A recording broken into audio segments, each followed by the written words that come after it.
Hello everyone, welcome to Study Smart Tube channel. Study Smart Tube channel में आपका स्वागत है। इंपॉर्टेंट टेस्ट सीरीज का ये पार्ट थर्ड है। इंपॉर्टेंट होंगे प्रश्न। चलिए शुरू करते हैं। मानसून के संबंध में नीचे दिए गए कथनों पर कीजिए। दो कथन दिए गए हैं, आपको बताना है कौन सा सही है। तो पहला कथन है मानसून शब्द की उत्पत्ति अरबी शब्द से हुई है, और दूसरा है मानसून शब्द का अर्थ एक वर्ष के दौरान वायु की दिशा में ऋतु के अनुसार परिवर्तन है। तो बताना है कौन सा सही है। तो इसमें देखिए दोनों कथन सही हैं, दोनों कथन आपका सही है। मानसून शब्द की उत्पत्ति अरबी शब्द मौसम से हुई है, जिसका शाब्दिक अर्थ मौसम है। मानसून का अर्थ एक वर्ष के दौरान वायु की दिशा में ऋतु के अनुसार परिवर्तन है। नेक्स्ट क्वेश्चन, किसी क्षेत्र की जलवायु को नियंत्रित करने वाले प्रमुख कारक हैं। तो इनमें से आपको बताना है क्या क्या प्रमुख कारक है जो जलवायु को नियंत्रित करते हैं। देखिए इसमें अक्षांश है, समुद्र से दूरी है, देशांतर नहीं है, वायुदाब है, तुंगता है, महासागरीय धाराएं भी होती हैं। तो इसका आंसर होगा 1 2 4 5। तो आंसर सी। किसी भी क्षेत्र की जलवायु को नियंत्रित करने वाले 6 प्रमुख कारक हैं। अक्षांश, वायुदाब, पवन तंत्र, समुद्र से दूरी, महासागरीय धाराएं, तुंगता तथा उच्चावच लक्षण हैं। याद रखिएगा। नेक्स्ट क्वेश्चन, एशिया महाद्वीप में मानसूनी जलवायु मुख्यतः पाई जाती है। कहाँ पाई जाती है? तो ये पाई जाती है दक्षिण एशिया में, पश्चिम एशिया में कि दक्षिण पूर्व एशिया में। तो देखिए कहाँ पाई जाती हैं। इसका आंसर होगा फर्स्ट और थर्ड। ये पश्चिमी एशिया में नहीं पाई जाती। एशिया महाद्वीप में मानसूनी जलवायु मुख्य रूप से दक्षिण तथा दक्षिण पूर्व एशिया में पाई जाती हैं। भारत की जलवायु को भी मानसूनी जलवायु कहा जाता है। नेक्स्ट क्वेश्चन, पश्चिमी विक्षोभ के संदर्भ में नीचे दिए गए कथनों पर विचार कीजिए। दो कथन दिए गए हैं, आपको बताना है कौन सा सही है। पहला है पश्चिमी विक्षोभ कैस्पियन सागर में उत्पन्न होते हैं। दूसरा है भारत में इनका प्रवेश पश्चिमी जेट प्रवाह द्वारा होता है। तो देखिए कौन सा सही है। तो पहला है पश्चिमी विक्षोभ कैस्पियन सागर, नहीं, यहाँ कैस्पियन सागर नहीं होगा, भूमध्य सागर से उत्पन्न होते हैं। ये गलत है पहला, और दूसरा सही है, भारत में इनका प्रवेश पश्चिमी जेट प्रवाह से होता है। तो इसका आंसर होगा बी, केवल 2। देखिए पश्चिमी विक्षोभ जो भारतीय उपमहाद्वीप में जाड़े के मौसम में पश्चिम तथा उत्तर पश्चिम से प्रवेश करते हैं, भूमध्य सागर में उत्पन्न होते हैं। भारत में पश्चिमी विक्षोभों का प्रवेश पश्चिमी जेट के द्वारा होता है। शीत ऋतु में रात्रि के तापमान में वृद्धि इन विक्षोभों के आने से पूर्व का संकेत है। नेक्स्ट क्वेश्चन, भारत में मानसून के प्रस्फोट फटने के लिए निम्नलिखित में से किसे जिम्मेदार माना जाता है। तो बताइए किसे जिम्मेदार माना जाता है। ये माना जाता है, देखिए लानीना तो होगा नहीं, व्यापारिक पौने तो होगा नहीं। अब दोनों में से क्या होगा? दोनों में से होगा पूर्वी जेट प्रवाह। मानसून के आगमन के समय सामान्य वर्षा में अचानक वृद्धि हो जाती है तथा लगातार कई दिनों तक यह जारी रहती है। इसे मानसून प्रस्फोट फटना कहते हैं। पूर्वी जेट प्रवाह को भारत में मानसून के प्रस्फोट के लिए जिम्मेदार माना जाता है। नेक्स्ट क्वेश्चन, भारतीय मानसून की अरब शाखा, अरब सागर शाखा एवं बंगाल की शाखा, बंगाल की खाड़ी, देखिए अरब सागर और बंगाल की खाड़ी शाखा मिलती है। ये कहाँ मिलती है? नीलगिरी की पहाड़ियों पर, पूर्वी हिमालय क्षेत्र में, गंगा के मैदान के उत्तर पश्चिम भाग में, कि दोनों शाखाएं कभी आपस में नहीं मिलती। तो इसका आंसर होगा सी, गंगा के मैदान के उत्तर पश्चिम भाग में। मानसून भारतीय प्रायद्वीप के दक्षिण छोर से प्रवेश करता है। इसके बाद यह दो भागों में बढ़ जाता है, एक अरब सागर शाखा और एक बंगाल की खाड़ी शाखा।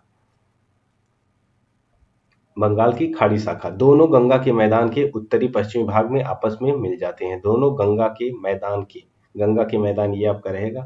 उत्तर पश्चिमी शाखा हो गई ये, उत्तर पश्चिमी शाखा हो गई ये वाली, ये यहीं आके मिल जाती है। ठीक। नेक्स्ट क्वेश्चन, कार्तिक मास की उष्मा का संबंध किससे है? तो कार्तिक मास की उष्मा का संबंध है मानसून के निवर्तन से है।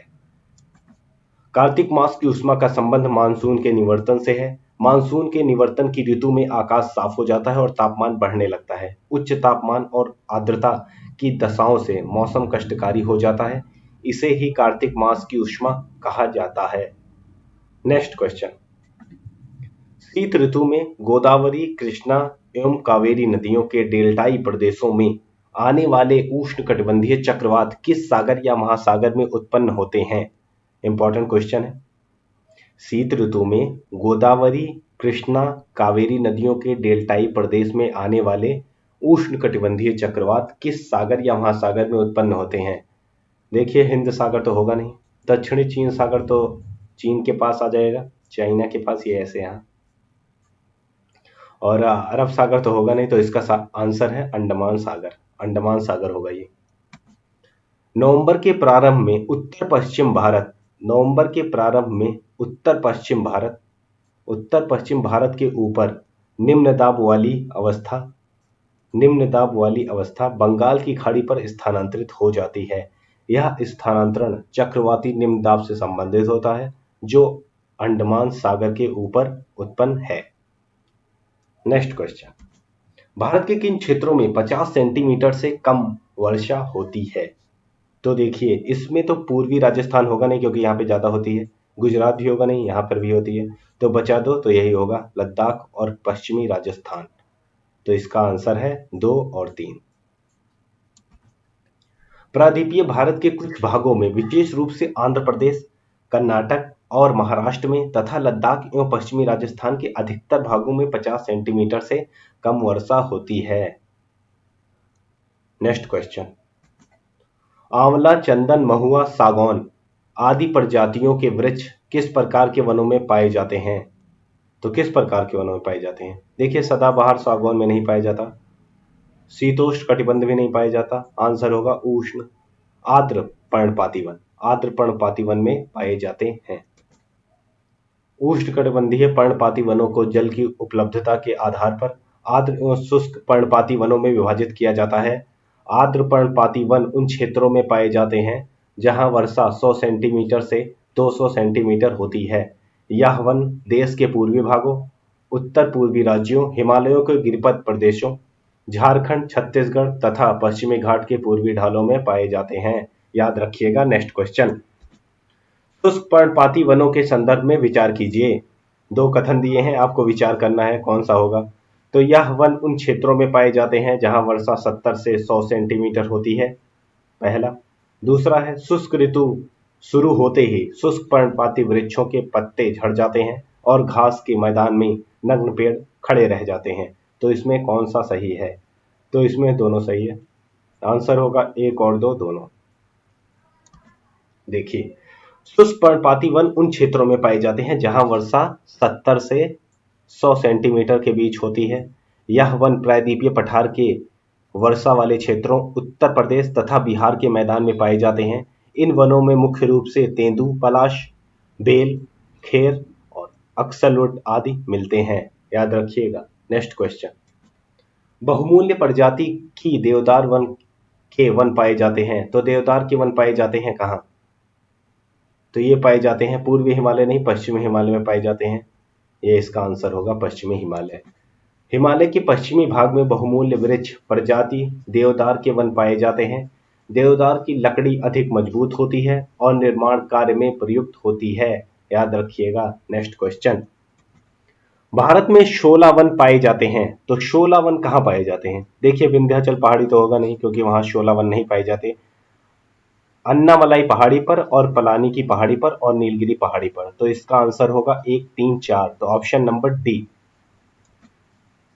नीलगिरी, अन्नामलाई और फलानी हिल्स पर पाए जाने वाले शीतोष्ण कटिबंधीय वनों को शोला के नाम से जाना जाता है। इन वनों में पाए जाने वाले वृक्षों को मैग्नोलिया, लॉरेल और सिनकोना और वेटेल का आर्थिक महत्व है। याद रखिएगा सब। नेक्स्ट क्वेश्चन, मैंग्रोव वनस्पतियों के विकास के लिए निम्नलिखित में से कौन से कारक आवश्यक हैं? तो मैंग्रोव वनस्पतियों के विकास के लिए आवश्यक कारक आपको बताना है। तो क्या होगा? लवणीय दलदल, ज्वारीय संकरी खाड़ियां, 200 सेंटीमीटर से उससे अधिक औसत वार्षिक वर्षा की पंख मैदान। देखिए, पंख मैदान तो इंपॉर्टेंट है। तो 4 किसमें किसमें है? 4 इसमें है और इसमें है। तो लेकिन 200 सेंटीमीटर ये वाला नहीं होगा। तो आंसर होगा 1, 2 और 4, डी होगा इसका आंसर, डी। देखिए, मैंग्रोव वनस्पतियां लवणीय दलदल, ज्वारीय संकरी खाड़ी, पंक मैदान और ज्वारनदमुख के तटीय क्षेत्रों को अच्छी तरह उगती हैं। वर्षा की मात्रा का मैंग्रोव वनस्पति के विकास के साथ कोई सीधा संबंध नहीं है। नेक्स्ट, नोकरेक जैवमंडल नीचे मेघालय की निम्नलिखित में से किन पहाड़ियों का हिस्सा है? तो नोकरेक जैवमंडल नीचे मेघालय, ये आपको पता होगा गारो की हिस्सा है, गारो का। ठीक, नोकरेक जैवमंडल नीचे मेघालय गारो पहाड़ियों पर अवस्थित है। तो ये थे हमारे 15 क्वेश्चन। अगर आपको पसंद आए तो लाइक कीजिए, सब्सक्राइब कीजिए, फ्रेंडों के साथ शेयर कीजिए और चैनल को सब्सक्राइब जरूर करिए। Thank you for watching study Smart Tube channel.